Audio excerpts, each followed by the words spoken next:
Kuris šunį nudažė? Lukas? Nu, šunelį. Maudyti tave reikės dabar. Sveiki, vaikai! Pasigaminkime pačius paprasčiausius dažus, kurie skirti piešti rankomis. Mums reikės pačių paprasčiausių miltų, paprastų indelių, maistinių dažų ir vandens. Reikiamai konsistencijai gauti į vieną indelį įbėriau 2-3 valgomų šaukštus miltų ir sumaišiau su šiek tiek mažiau negu pusę puodelio vandens. Ir įlašinau maistinių dažų.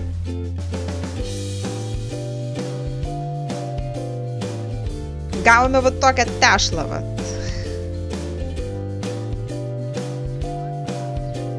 Kraujas! Ant pievelės ištiesiau senų tapetų ruloną ir pakviečiau vaikus piešti.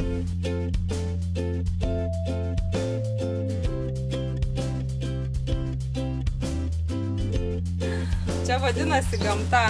Pataikėm ant skruzdėlyno, ne? Tik duok vaikams pasiterlioti. Šitie dažai labai lengvai nusiplauna.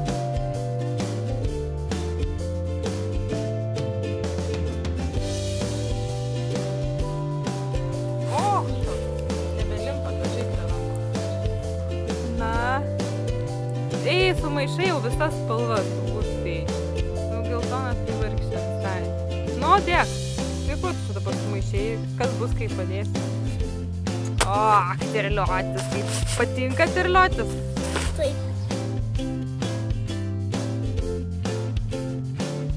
Kaip apkasuose. Kareivis būsi, taip? Aš žiūriu, makiažą pasidarai. Ką? Ačiū, kad žiūrėjote ir iki kito karto. Prenumeruokite mūsų kanalą ir nepraleisite naujų filmukų.